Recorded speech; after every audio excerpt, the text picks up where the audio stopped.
अस्सलाम वालेकुम नाज़रीन, सुबह बख़ैर। ज़री मुल्क पाकिस्तान से आपको ये सीन दिखा रहे हैं। ये हमारे काश्तकार भाई हैं जो सुबह सुबह से आके ये देखें अपनी ज़मीनों में शुरू हो जाते हैं मेहनत करते हुए।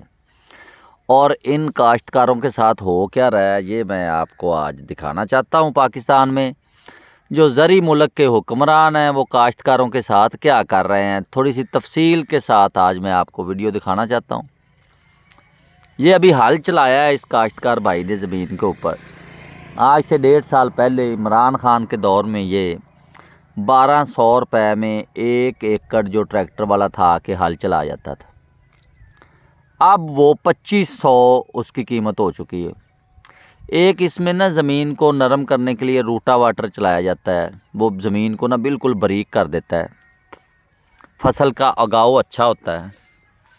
वो 1.5 साल पहले इमरान खान के दौर में 2000 रुपये पर एकड़ में आके ट्रैक्टर वाला चला जाता था। ये मैं आपको इसलिए दिखा रहा हूँ कि ट्रैक्टर जो है वो हर काश्तकार के पास मौजूद नहीं है। ज़्यादातर जो 60-70% काश्तकार हैं वो ट्रैक्टर की जो बुआई है, जो हल चलवाते हैं, वो पैसे दे के चलवाते हैं। यानी कि ये भी एक गांव देहात में एक रोज़गार है कि एक ट्रैक्टर ख़रीद लेते हैं लोग, उससे वो लोगों की ज़मीनें जो हैं उनमें हल चलाते हैं और उससे आमदन कमाते हैं। जैसे शहरों में गाड़ियां चलाते हैं किराए के ऊपर, इसी तरह जो हमारे गांव देहात हैं पंजाब के, सिंध के, वहाँ पे लोग ट्रैक्टर जो है वो किराए पे चलाते हैं। रूटावाटर जो है वो जो इमरान खान के दौर में 2000 रुपये एकड़ के ऊपर चला रहे थे, अब उसका रेट हो गया 5000 रुपये।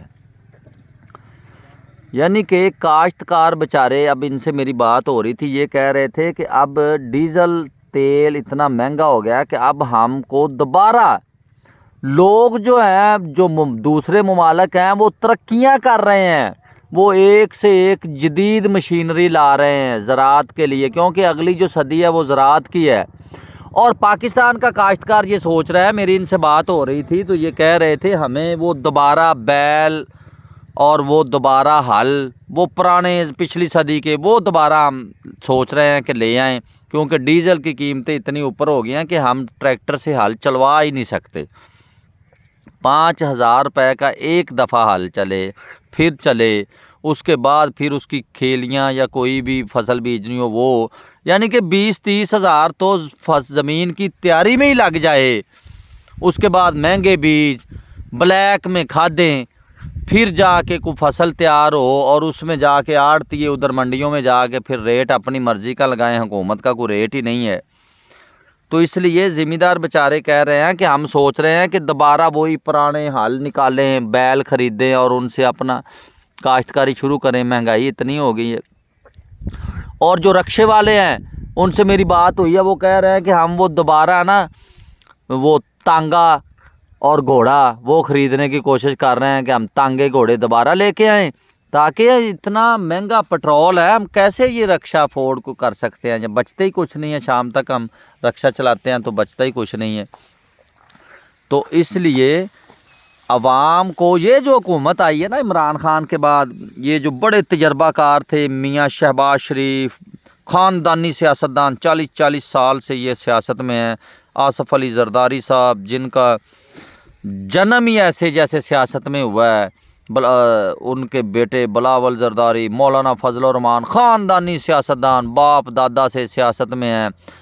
उन तजर्बाकारों ने इतनी तरक्की दी है ना इस मुल्क को कि अब आवाम सोच रही है कि ये ट्रैक्टर ट्रूक्टर जो मशीनरियाँ ये हम ख़त्म करें और वो दोबारा बैल और हल और तांगा घोड़ा, उसके ऊपर दोबारा ये तरक्की होगी। और बिजली इतनी महंगी कर दी है कि आवाम अब मीटर उतारने की पीछे लगे हुए हैं कि यार वो दोबारा लालटेनें, वो दोबारा हाथ वाले पंखे, वो दोबारा इंशाल्लाह ये जो हुक्मरान हमारे ऊपर मसलत कर दी हैं ना अमेरिका ने, ये अब दोबारा हमें उस पुरानी धकेल रहे हैं पिछली सदी में। बाकी मुल्क आगे को जा रहे हैं, पाकिस्तान पिछली सदियों में जा रहा है। और आप ये देखेंगे जितना इन्होंने बिजली का रेट किया है, डीज़ल का रेट किया है ना, ये मैं आपको दिखाऊंगा कि लोग वो दोबारा उसी लालटेनों के ऊपर आएंगे, उसी वो तांगा घोड़ा दोबारा आएगा और आप ये जो नायाब हो गया था ना बैल और हल चलाने ज़मीनों में, ये आप दोबारा देखेंगे इधर। ये ट्रैक्टर टूटर ख़त्म हो जाएंगे क्योंकि इन्होंने डीज़ल पेट्रोल इतना महंगा कर दिया है। तजर्बेकार जो हुए, इनके तजर्बे इतने हैं माशाल्लाह कि इन्होंने पाकिस्तान को तरक्की देने की बजाय ये पाकिस्तान को पीछे को लेके जा रहे हैं उल्टा, यानी कि ये बैक गेयर रिवर्स गेयर इन्होंने लगा दिया है। ज़िम्मेदार बेचारा खाद ये डॉलर लोगों के गोदामों से निकाल रहे हैं लेकिन खाद नहीं निकाल सकते।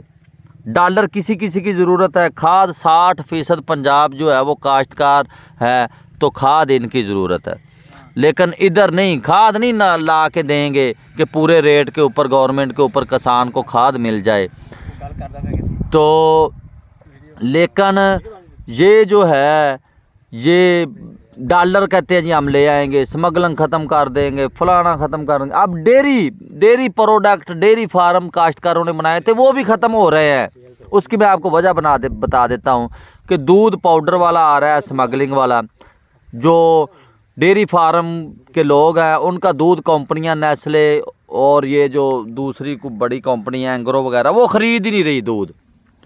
अब वो भी काश्तकार बेचारे जिन्होंने चलो कोई जदीद काश्तकार थे उन्होंने कुछ थोड़ा सा काम किया कि वो डेयरी फार्म बना लिया, अब उसका कारोबार भी ठप कर दिया इन्होंने।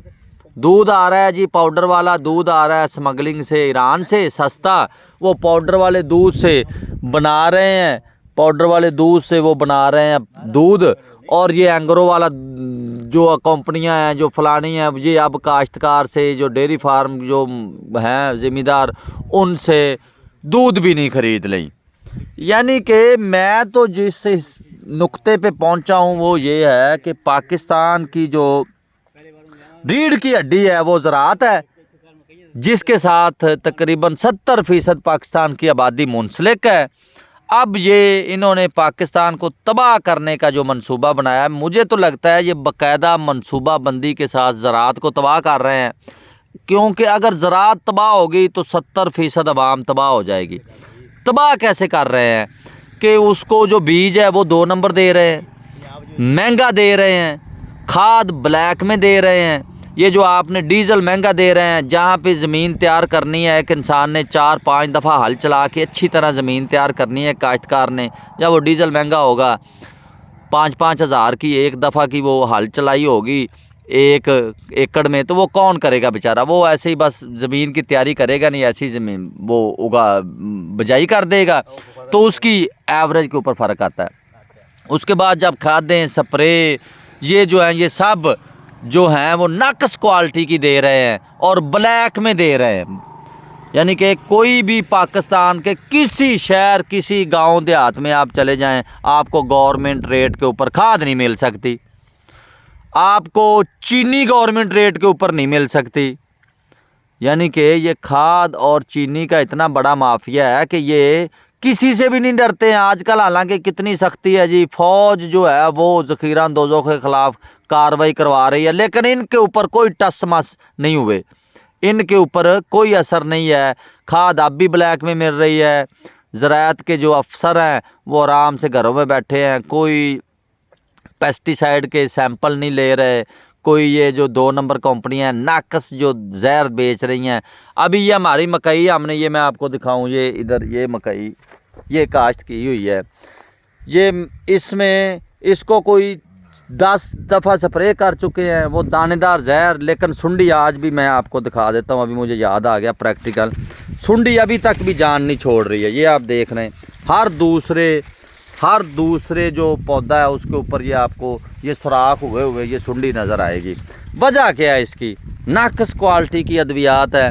पहले एक दफ़ा जब ना, आज तक 8-10 साल पहले जब मकई काश्त करनी शुरू की, यकीन माने कि एक दफ़ा ना वो जहर इसके कॉम्पलों में डालते थे, बस ना कोई स्प्रे करनी पड़ती थी ना कुछ। अब 4-4 स्प्रे करते हैं, फिर 2-2 दफ़ा वो जहर डालते हैं, सुंडी फिर भी वैसे की वैसी ही है। ये नहीं है कि एक खेत में या 2 में, मैं आपको किसी भी खेत में मकई के ले जाता हूँ आपको इसी तरह सुंडी मिलेगी। वजह ये है कि मैं आपको जो जिस मुद्दे पे लाना चाहता हूँ वो ये है कि मेरे प्यारे पाकिस्तानियों, पाकिस्तान में ज़राअत को बाकायदा मनसूबाबंदी के तहत तबाह किया जा रहा है। ज़राअत तबाह हो गई तो समझ लो कि मुल्क तबाह हो गया। क्यों? उसकी वजह यह है कि 70% आबादी का जो रोटी रोज़ी है, जो उसकी आमदन का ज़रिया है, वो ये ज़राअत है। ज़राअत को अगर बहाल कर लिया तो पाकिस्तान तरक्की कर लेगा। इसलिए ज़राअत के जो मुल्क हैं, जिनको अपने मुल्क के खाने पीने की, अपनी अवाम की फ़िक्र है, वो ज़राअत के ऊपर तवज्जो दे रहे हैं। वो ज़राअत को सब्सिडी देते हैं, वो ज़राअत को मशीनरी ला के देते हैं, जदीद से जदीद बीज देते हैं, खादें जदीद, उनको एजुकेट करते हैं। उनके फार्म्स में, उनके खेतों में जाके सरकारी जो अफसरान होते हैं उनके ज़राअत के, वो जाके बताते हैं कि आपने इस तरह काश्त करनी है, ये करना है, ये बीज लगाना है। हमारे इधर यकीन करें, महकमा ज़राअत के शायद कोई बंदे के आप देख ले कभी किसी फसलों में आया हो, किसी भी। आजकल तो जदीद दौर है ना, आए जिस ज़िम्मेदार के पास उधर से वो लोकेशन लें, उसकी वीडियो बनाएं, तस्वीर बनाएं, अफसरों को पता चले ये हम आज इस गांव में गए थे, हम आज ने फ़लाँ जगह विज़िट किया है जी, हमने ये किया है, वो दिखाएं आवाम को। इनको इतनी महंगी महंगी गाड़ियाँ, इतनी सहूलतें, इतना सारा कुछ दिया हुआ है। किसी जे गए हों किसी फार्मर के पास, किसी खेत में, अभी हम ये मकई वाले फार्मर बेचारे रुल रहे हैं, 20-20 हज़ार का बीज एक एकड़ में इन्होंने काश्त किया है ला के। पायनियर, सजंटा, इतनी बड़ी बड़ी कंपनियां, और इनकी हालत ये देख लें। कोई टांडा किधर है, कोई किधर है, इनकी हाइट ही नहीं बिल्कुल मैच करती, कोई बड़ा है कोई छोटा है। ये बीज की नाकस क्वालिटी है, लेकिन कोई इनके ख़िलाफ़ एक्शन नहीं होगा, कोई आप जा ही नहीं सकते। इन कंपनियों ने कानून ही ऐसे बनवाए हैं। बाकी किसी यार मुल्क में, किसी मुअज़्ज़म मुल्क में कोई 2 नंबर बीज या नाकस क्वालिटी की स्प्रे खाद नहीं दे सकता होगा, वहाँ पे इतने सख्त कवानीन है। लेकिन हमारी जो पार्लियामेंट में हम भेजते हैं, वो सिर्फ अपने केसेस माफ़ करवाने के कानून बनाते हैं। कोई आप कह दे किसी ज़ख़ीरा अंदोज़ के ख़िलाफ़ इन्होंने कानून बनाया हो, ज़ख़ीरा अंदोज़ी हमारे मज़हब में भी हराम है, नहीं जायज़, इस्लामी मुल्क है, क्यों नहीं ये कानून बनाते जो ज़ख़ीरा अंदोज़ है उसको उम्र कैद करें, उसको जुर्माना करें, उसको सज़ा दें। लेकिन नहीं, उनको पता है ना कि ज़ख़ीरा अंदोज़ी कौन सा किसी आम बंदी ने करनी है, ये करोड़पति लोगों का काम है।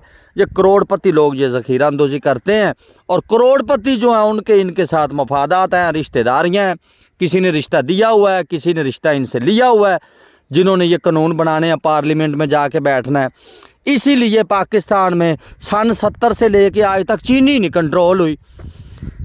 चीनी यानी कि काश्तकार जब गन्ना बेचता है तो उससे ले लेते हैं जी 200 रुपए का 40 किलो मन। जब काश्तकार को चीनी बना के देते हैं तो 200 रुपए की 1 किलो। इतना फ़र्क कैसे हो सकता है किसी भी मुल्क में? इन्होंने कानून साजियाँ ऐसी की हुई हैं, इनको कोई पूछ नहीं सकता। शुगर मिल का जाके कोई स्टॉक नहीं चेक कर सकता, उनको कह नहीं सकता। अदालतें स्टे दे देती हैं क्योंकि कानून ही ढीले होते हैं, कानून इस तरह के बनाए होते हैं इन्होंने। ये जो खाद के गोदामों के गोदाम करोड़ों के हिसाब से बोरियां इन्होंने जमा कर लेते हैं, उनके ऊपर ना एक्सपायरी डेट लिखी होती है, ना उनके ऊपर कीमत लिखी होती है कि काश्तकार जब खाद की बोरी ले तो वो पढ़ ले कि यार इसके ऊपर तो 2000 लिखा हुआ है, आप मुझे 5000 की क्यों दे रहे हो। ये कीमत लिखने ही नहीं देते ऊपर, एक्सपायरी डेट। अब खाद जो है, ये आम बंदा तो नहीं, मैं तो खुद काश्तकार हूँ, मुझे तो पता है। जो खाद ताज़ा गैसेस से बनती है ना, जो इस साल की बनी है वो इस साल उसके रिज़ल्ट ज़्यादा होते हैं। अगर वो 2 साल पड़ी रहे तो उसकी ताकत कम हो जाती है। तो इनके ऊपर वो लिखा ही नहीं होता मैन्युफैक्चरिंग डेट कि ये कब किस साल बनी है जी, इसकी एक्सपायरी डेट क्या है, ये लिखने ही नहीं देते। वो जब हम 3 साल पुरानी 2 साल पुरानी खाद ला के डालते हैं, हमें तो पता ही नहीं वो कब की बनी है, उसका वो रिज़ल्ट ही नहीं आता, उसमें वो ताकत ही नहीं होती जिसके लिए हम लेके आए हैं। काश्तकारों को मैं ये आपको मसाले, खाद, स्प्रे, बीज, ये डीज़ल महंगा, ये ट्रैक्टर महंगे, ज़री आलात महंगे, ये मैं इसलिए दे रहा हूँ आपको मसाले कि ये इस मुल्क को बाकायदा प्लानिंग के साथ तबाह किया जा रहा है ज़राअत को। मैं अस्सलाम वालेकुम मक्की ਨੂੰ ਕਿੰਨੀਆਂ ਸਪਰੇਆਂ ਕਰਨੇ ਜੀ ਆਪਾਂ? ਆ ਮੱਕੀ ਨੂੰ 7 ਸਪਰੇਆਂ ਕਰਦੀਆਂ, ਉਹ ਸੁੰਡੀ ਅਜੇ ਵਿੱਚ ਵੇਖ ਲਓ, ਜਾਂ ਤੇ ਉਹ ਗੁੱਲੇ ਖਾਲੀ ਜਾਂਦੀ। ਦੇਖ ਲਓ, ਨਹੀਂ ਤਾਂ ਅੱਗੇ ਆਪਾਂ ਇੱਕ ਸਪਰੇਅ ਕਰਦੇ ਪੰਜਵੇਂ ਦੇ ਸਪਰੇਅ ਕੀਤੀ ਜਾਂਦੇ, ਪੰਜਵੇਂ ਦੇ ਕੀਤੀ ਜਾਂਦੇ ਸਪਰੇਅ ਲਿਆ ਲੈ ਦਵਾਈ, ਫਿਰ ਨਹੀਂ ਸੁਣਨੀ ਮਰਦੀ ਪਈ। ਇਹਦਾ ਮਤਲਬ ਕਿ ਇਹ ਵੀ ਦਵਾਈ ਨਾਕਸ ਦਵਾਈ ਨਕਸ ਆ ਰਹੀ ਤੇ ਦਵਾਈ ਨਾਕਸ ਨੂੰ ਫੜਨਾ। ਮੱਕੀ ਨੂੰ ਮੈਂ 2 ਸਪਰੇਅ ਕਰਦੀ, ਅਜੇ ਸੁੰਡੀ ਨਹੀਂ ਮਰੀ, ਆ ਨੇ ਖਾਦ ਪਈ, ਅਗਲੇ ਕੋਈ ਅਸਰ ਨਹੀਂ ਪਾਈ ਕਰਦੀ, ਨਾ ਕੋਈ ਡੀਏਪੀ ਕਰਦੀ, ਨਾ ਯੂਰੀਆ ਕਰਦੀ ਪਈ। ਉਹ ਸਪੇਅਰ ਜੁਨੇ 10-10 ਸਾਲ ਪਹਿਲਾਂ ਦੀਆਂ ਸਟਾਕ ਕਰਕੇ ਗਦਾਮਾਂ 'ਚ ਰੱਖੇ ਨੇ। ਸੋਇਲਮੀਨ ਤੁਸੀਂ ਵੇਖ ਇੰਡੀਆ ਗੱਗੂ ਦਾ ਸਭ ਤੋਂ ਵੱਡਾ ਪਾਵਾ ਪੰਜਾਬ 'ਚ ਖਾਦ ਪੂਰੇ 4 ਦਿਨ ਦੀ ਬਣਦੀ, ਪੰਜਾਬ 'ਚ 3 ਦੇ ਲੋਕਾਂ ਦੀ ਬਣਦੀ। ਐਡੇ ਐਡੇ ਗਦਾਮ ਨੂੰ ਭੈਣ ਦੇ ਕੁਆੜੇ ਦੇ ਵਿੱਚ ਸਾਹੀਵਾਲ ਦੇ ਟਰਾਲੇ ਵਿੱਚ ਘੁੰਮਦੇ ਆ ਜਾਂਦੇ ਨੇ। ਸਹੀ ਗੱਲ ਪੁੱਛਦਾ ਨਹੀਂ ਨਾ, ਇਹ ਮਹਿਕਮੇ ਦਾ ਕੰਮ ਹੈ ਨਾ। ਜ਼ਿਮੀਂਦਾਰ ਨੂੰ ਤੇ ਇਹਨਾਂ ਨੇ ਲਾਤਾ ਥੱਲੇ ਇਹਨਾਂ ਨੇ। ਜਿੰਨਾ ਚਿਰ ਜ਼ਰਾਤ ਨੂੰ ਤਰੱਕੀ ਨਾ ਦੇਣਗੇ ਮੁਲਕ ਤਰੱਕੀ ਨਹੀਂ ਕਰ ਸਕਦਾ। ਜ਼ਿਮੀਂਦਾਰ ਚਲਾ ਡਬਲ ਭਰੀ ਜਾਂਦਾ ਹੈ, ਕੋਈ ਕੱਟਾ ਵੇਚ, ਕੋਈ ਵੱਛਾ ਵੇਚ ਜਾ, ਉਹਨੇ ਮਜਬੂਰੀ ਦਿੰਦੇ 2 ਨੰਬਰ में। ਹੁਣ ਯੂਰੀਆ ਖਾਦ ਵੇਖ ਲਓ, ਮੈਂ 4150 ਰੁਪਏ ਨੂੰ ਲੈ ਕੇ ਆਇਆ। ਉਹ ਐਂਗਰ ਵਾਲੇ ਸੌਣ ਵਾਲੇ ਦੀ ਹੈ ਹੀ ਕੋਈ ਜੀ, ਲੱਭਦੀ ਨਹੀਂ ਸੌਣ ਵਾਲਿਆਂ ਦੀ। ਉਹ ਜਿਹੜੀ ਐਂਗਰ ਨੂੰ ਨੱਕ ਤੇ, ਯਾਨੀ ਕਿ ਯੂਰੀਆ ਖਾਦ 4150 ਰੁਪਏ ਦੀ, 4150 ਦੀ ਮੈਂ ਲੈ ਕੇ ਪਾਈ ਇਹਨੂੰ। ਤੇ ਗਵਰਨਮੈਂਟ ਦਾ ਰੇਟ ਹੈ ਪਤਾ ਨਹੀਂ 3000 3200 11-1200 ਰੇਟ ਬਲੈਕ ਦਾ, ਯਾਨੀ ਇੱਕ ਥੈਲੇ ਮਗਰ। ਫਿਰ ਵੀ ਐਂਗਰੋ ਲਿਆਂਦੀ 2 ਨੰਬਰ ਖਾ ਲਿਆਂਦੀ, ਉਹ 1 ਨੰਬਰ ਯੂਰੀਆ ਸੌਣਾ ਹੈ ਹੀ ਕੋਈ ਦੀ। ये हालत है, काश्तकार बेचारा किधर जाए। काश्तकार तो रोल गया है और बाकायदा प्लानिंग के तहत पाकिस्तान में ज़राअत को तबाह किया जा रहा है। ये मैं आपको बार बार बता रहा हूँ। मेरी सारी वीडियो तकरीबन ज़राअत के ऊपर होती हैं। जब तक ज़राअत बहाल नहीं होगी हमारा मुल्क ऊपर नहीं जा सकता।